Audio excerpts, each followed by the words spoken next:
এতটা সহজ, কিন্তু বিশেষ করে ছাত্র জনতা এই স্বাধীনতা বয়ে আনাটা এতটা সহজ ছিল না।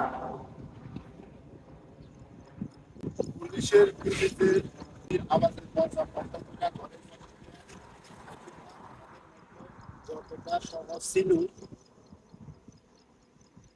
বিশ্বাস করি রাজপথে থাইকা নিজের অধিকার দিয়া দাবি করা স্বাধীনতার জন্য এতটাই সহজ ছিল না।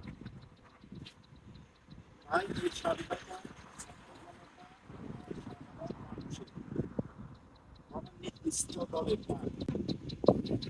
তাই ভুল করেও এই বিষয়টাকে কোনো দলের নাম না দিয়ে পুরানো দিনের পুরানো দিনের আগুন দিয়ে এই দেশে